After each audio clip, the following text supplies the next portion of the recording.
Hi, kitty cat. So nice of you to join me. And my ice maker made an appearance. Hello. Welcome back to part 2 in my series. Today is makeup and mythology. Can you guess what we're doing? Yeah, we're doing Taurus. So I'm a Taurus. If you couldn't tell, now you know. So if you didn't see last week's video, Makeup and Mythology is the new series that I'm starting where I do my makeup and tell the mythology behind all the Zodiac signs at the same time.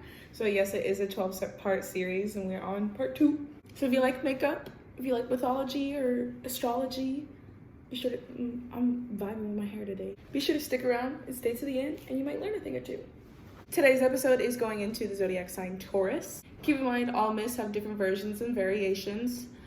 So the version that you may be familiar with from the origin of Taurus may not be the one that I'm discussing today. I've sourced my script from Mythology by Parcast on Spotify. They source their material based off Greco Roman history, and I will link it in the description box below. Listen, I'm not even gonna lie to you. It's a Monday when I'm filming this. We all know how Mondays are, and it's not the best day today. But nonetheless, we are getting to it, and we're gonna show some love to ourselves because today is my sign, and I deserve to have a good time. Yeah. Without further ado, I'm gonna clip my hair back so we can get started on this story. So from April 20th, which is my birthday, to May 20th, is a season ruled by one of the most noticeable constellations in the sky. Located just to the west of Aries, it glitters like a strand of diamonds. Ancient astronomers thought it was shaped like a beautiful bull. This bull started out as Princess Europa. Hopefully I'm saying that right. A woman so beautiful that even Jupiter, the king of the gods, wanted to get at her. He wanted her all to himself. So that's who we're talking about today, Miss Taurus herself. So this is definitely a story for all my hot girls out there. How's it going? How's it hanging? Is Megan Stallion a Taurus? I feel like I heard that somewhere. I don't know. I don't really keep up with all that. Our story starts off with Princess Io in bed. She had just had a very passionate night. With who? Okay. She had a passionate night with Jupiter. So our story starts off and she's like laying in her bed in the sheet, morning light coming through the window. And she's like, got me some good activity last night. So she's in bed alone because Jupiter did not spend the night. Nay. Because Jupiter had to get back home to his wife. Of course the king of the gods would have a wife, But Io was all like, that's none of my business, because apparently gods have their own rules about marriage and lovers, and she preferred the bed to herself anyways. So she was like, you know what? I'm not even gonna concern myself with that. She's like, that's none of my business. If you say it's okay, you're the king of the gods. Who am I to say you're wrong? Also keep in mind that Princess Io is just a mortal.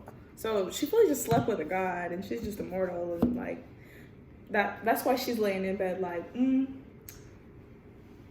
feel a little bit prideful. Okay, so she's laying in bed, she's having a wonderful morning, waking up to some sun and thinking about her night, when all of a sudden she hears a knock at her window. And she's like, who would be at my window? Has this man already come back for more? It's funny that I feel like both of the stories so far have started with something related to a window.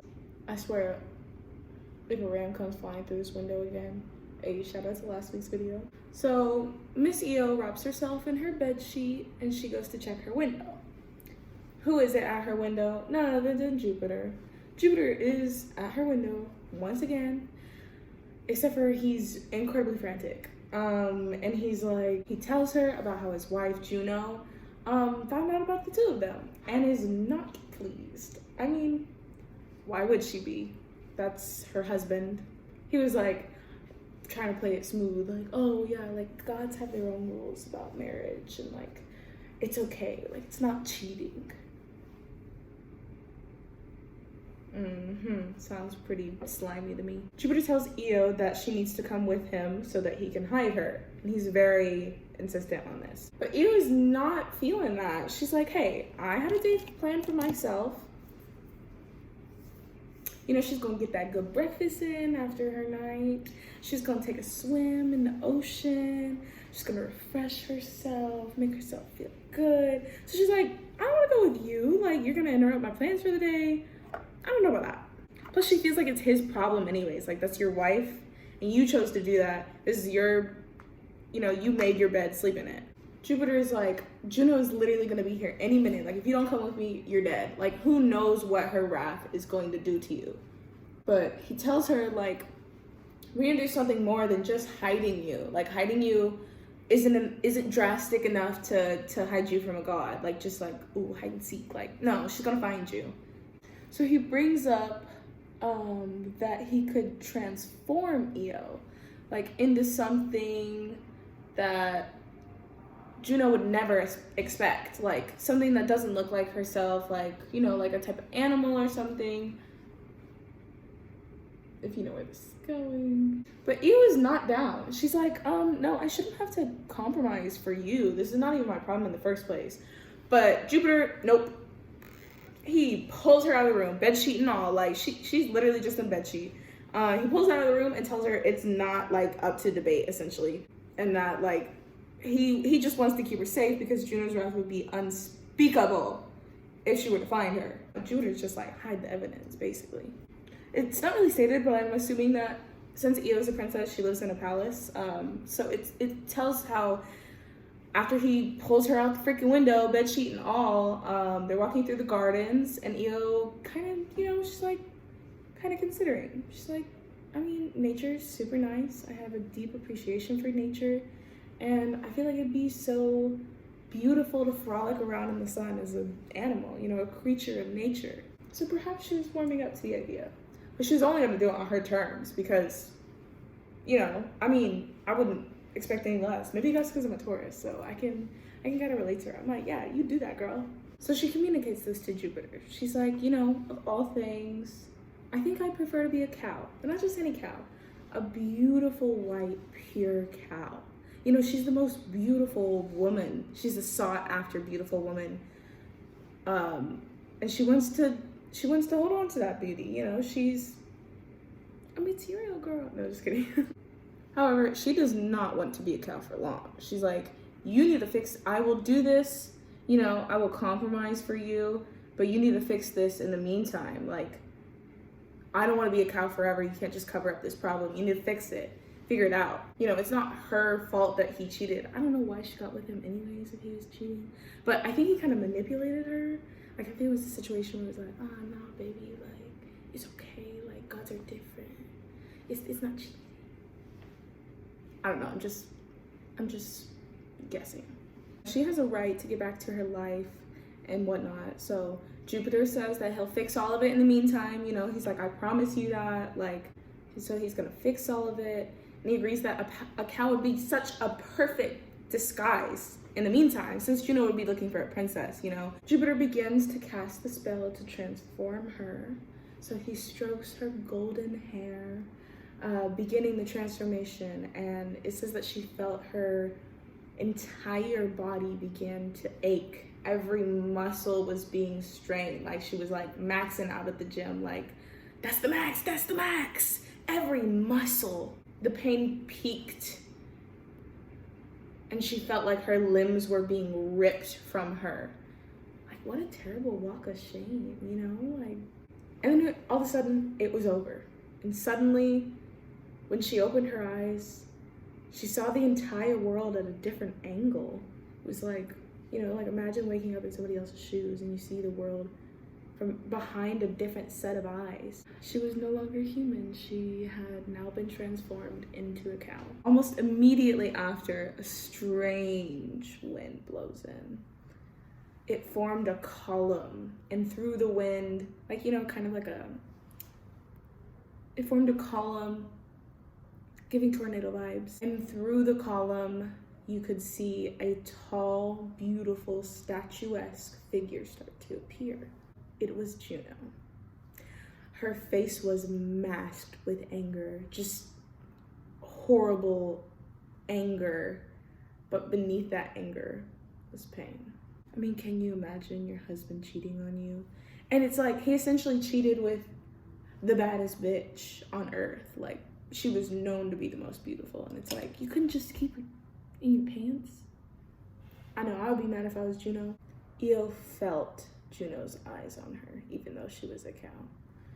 Io felt the wind drawing her towards Juno, and even when she tried to resist it, you know, she tried to put her hoofs in the ground and hold her stance, but it was pulling her stronger than she could resist. Jupiter tells Juno to call it off. He's like, leave the cow alone. It's just a cow. Surely a cow couldn't hurt you. It's just like, calm down. It's just a cow. Like, come on. What is cow gonna do to you, huh? But Juno's no idiot. Like, come on. It's the only thing next to Jupiter in the garden. And you know he just cheated. And you know he has the power to turn anything into anything he wants. So, like, you know, she's sussed out. Juno says, like, oh, yes. But it's such a pretty cow, not just an ordinary cow. Look how beautiful this cow is. As pretty as a princess. So Juno, she decides she's gonna take this beautiful cow. If there's nothing wrong with the cow, why don't I just keep it as a pet in my garden where I can watch over it all of the time, in case she does anything sus that a cow wouldn't do, you know? Immediately before Jupiter can even say anything, Io is whisked away by this wind and filled with rage. She's so mad at Jupiter. He was the king of the gods. Why was he doing nothing to stop this or to help her? But she couldn't say anything because she was supposed to be a cow. And he couldn't say anything because he's not supposed to have a relationship with this cow. Io's just thinking, how dare he? He was a coward. And she couldn't do anything about it. She literally couldn't say anything. And she just had to let it happen. That's the worst. So this wind that picked up, Io actually places her in Juno's garden. A beautiful, gorgeous garden. Something that would be like any normal cow's just like dream. But Io just, you know, she couldn't appreciate it as much as she wishes she would have. She spent every single day there longing for her human life back. You know, the life she loved, the life she was literally meant to live. And she longed for it, you know? She was paying for someone else's consequences, essentially. I mean, her own consequences as well. She still chose to sleep with him, but anyways, that's a whole messy thing that's not gonna be involved. You know, she wanted her life back, a life of good company, of good food, of good sex, of, you know, all her comforts that she indulged in. She missed her body more than anything, really. She just wishes that she could be back in her own body. Can you imagine?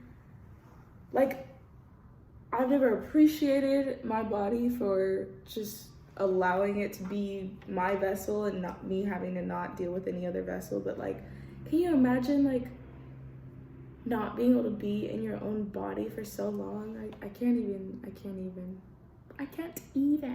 But there was no way out for her. There was literally no way out.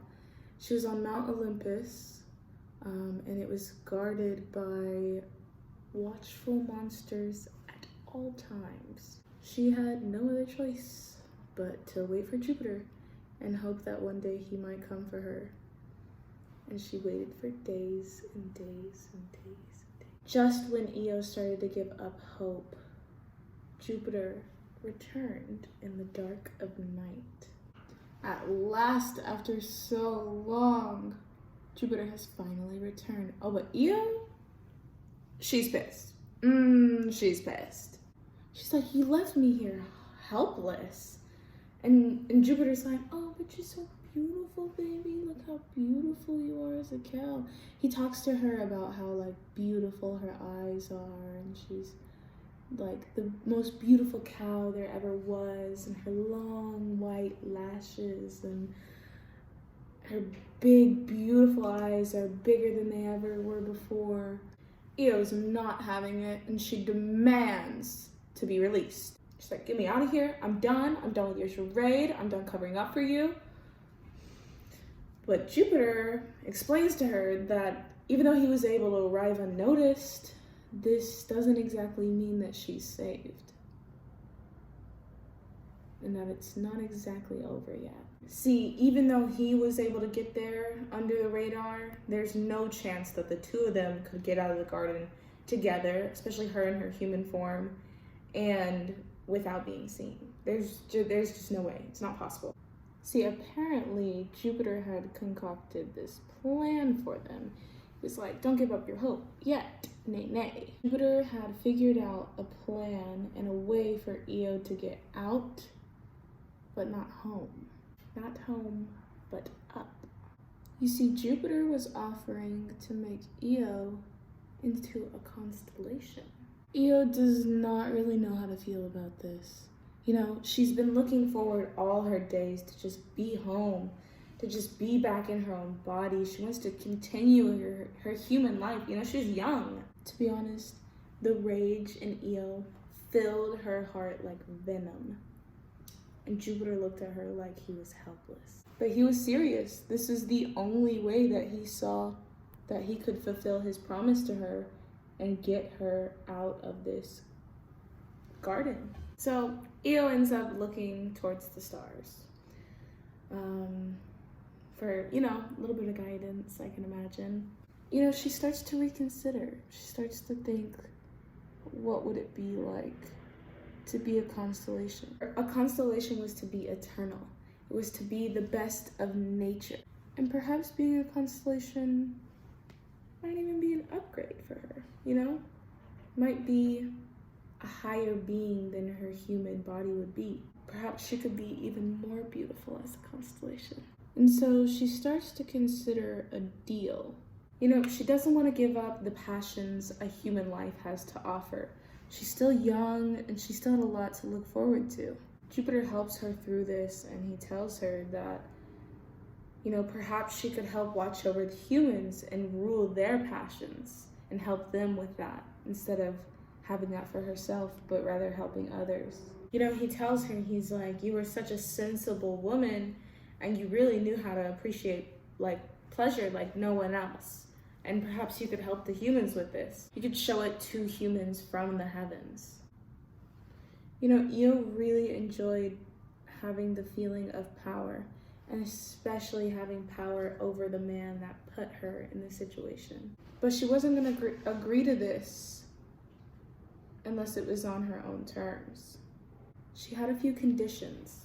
First of all, she wanted horns. Okay, that bitch. She was tired of feeling so innocent and helpless all the time, and she wanted horns, you know, to look a little bit more fierce. And she wanted her stars in her constellation to shine the brightest of them all. Of course, wouldn't have it any other way, queen. So they end up agreeing on a deal for her to become a constellation, and Jupiter starts the transformation again. Only this time, it was not painful for her. She felt her body lighten, like air was filling all her bones and gently caressing her all throughout. Abruptly, all the pleasure stopped. In fact, every feeling stopped. She suddenly felt nothing. And she looked around her and saw nothing but black velvet, until she realized how brightly her own stars were shining. She had become beautiful, glowing stars, and as she looked down on the earth, she had forgotten all the hurt and all the troubles on Olympus she went through, and she felt nothing but peace. Princess Io, whether a princess or a cow, was a beauty who enjoyed life's comforts and sensual pleasures, but she also was very level-headed, strong-willed, and brave. All of these characteristics tie into what we see in Taurus people that she rules. Taurians enjoy having a good time, eating and drinking well, and physical comfort in all forms. But they are also deeply loyal, stubborn even. guilty. I mean, what can I say? They are unafraid of hard work and they are very ambitious after all. Ambitious? You telling me she went after the king of the gods himself and stood against him? And she went from being a mortal mistress to an immortal fixture of the heavens. All in all, I hope you guys really enjoyed today's look, today's story. I hope you guys know a few Tauruses. If you're not a Taurus yourself, hey, what's up? I hope you guys know a few Tauruses that you can better understand after knowing this story. I don't know if you're into astrology, but now you know the mythology behind it at least. In my opinion, Tauruses are pretty cute. So I'm not gonna say they're the best because I'm not gonna be that girl. And okay, maybe I went harder on the makeup today than I did last week because I'm a Taurus. Okay, I'm an Aries Taurus. Okay, I'm an Aries Taurus cusp. So don't come for me. I'm still learning about like what I want to do, like makeup look wise for each sign. Like, do I always want to do the symbol for them? I don't know, I'm still figuring that out. But I really, really appreciate you guys sticking around and coming with me on this journey to figure out more about all the zodiac signs. And I am more than happy to share all of them with you. So I hope you guys stay tuned for next week's video. We'll be going through Gemini. Woo woo, it's my rising.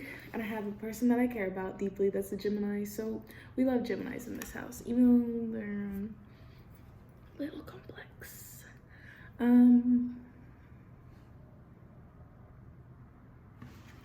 I think that's all I have for you guys today. So I really, really appreciate you watching all of today's video. Be sure to like and subscribe if you like makeup, if you like astrology. Comment down below what else you want to see from me. And I'll see you guys next Tuesday. I love you.